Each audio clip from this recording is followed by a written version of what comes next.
stratège, c'est un généraliste de la publicité. Il va sentir le vent tourner. Le conseiller, pour moi, c'est le soldat. Très attentif au moindre détail client. L'annonceur donne un brief au conseiller puis au stratège dans un langage très annonceur. Puis le défi, justement, de ces deux personnes-là, c'est de le remâcher puis de le mettre dans des mots plus concrets. Il y a toujours cette période où les stratèges vont questionner le brief. Ils vont digérer cette information-là et vont la traduire dans un brief qui se veut un brief tremplin. Là, on veut trouver l'étincelle qui va allumer l'équipe de création.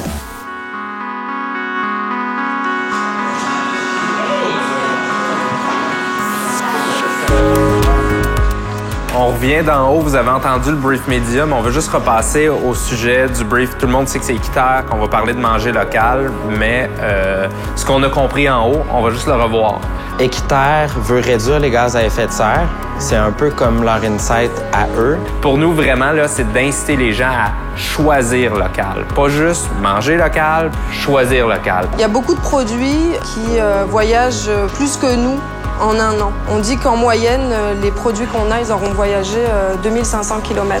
Le brief qui est en fait manger local, je pense que c'est super intéressant. Tout le monde apprécie de pouvoir travailler sur une cause qui est plus sociétale. En mangeant local, on réduit le nombre de kilomètres de transport des aliments, puis on réduit les gaz par le fait même. C'est quoi la perception des équitaires dans la population? Sont-ils vus comme des granos? Bien, c'est sûr qu'on est dans un organisme environnemental, fait que la perception des gens, ça va être d'aller dans le grano un peu plus. Le grano, c'est le nouveau grunge, c'est le nouveau cool, c'est le nouveau hipster.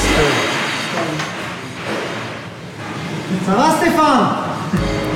Est-ce que le consommateur, il pense que ça lui coûte plus cher de manger local ou pas?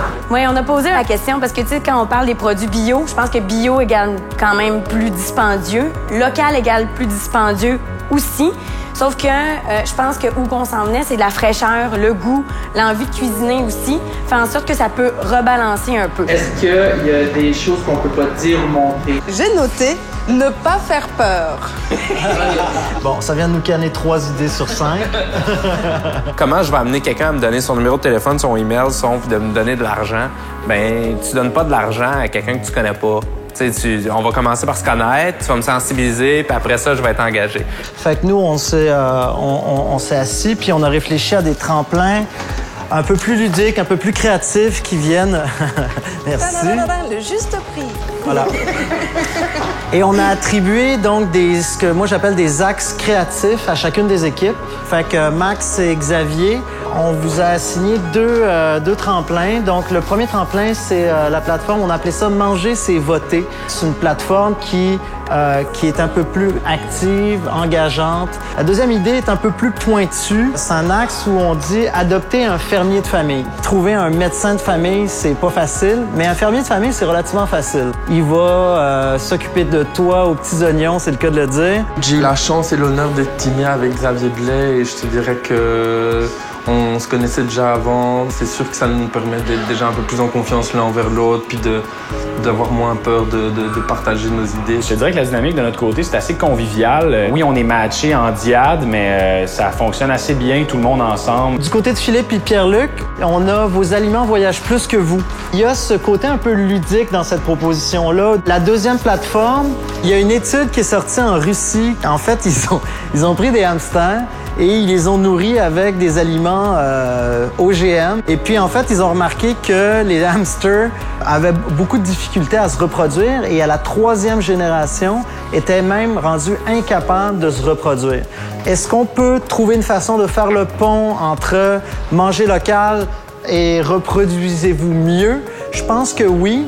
En équipe, on a sorti les premières idées, les bonnes, les moins bonnes. Après ça, les équipes sont parties chacun de leur côté pour essayer de développer des mots, des images. Vous brainstormez chacun de votre côté pour l'instant et à la fin de la journée, on va tous se regrouper puis on va écouter votre piste préférée puis on va choisir une des 2 pistes. Commentaire général, tout le monde a été super allumé par le brief parce que justement, c'est un brief qui est moins commun, qu'on a moins vu.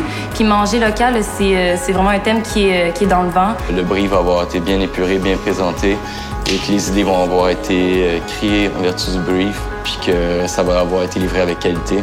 Puis si tous ces éléments-là sont là, si tout le monde rentre dans la même direction, je vois pas pourquoi on n'y arriverait pas.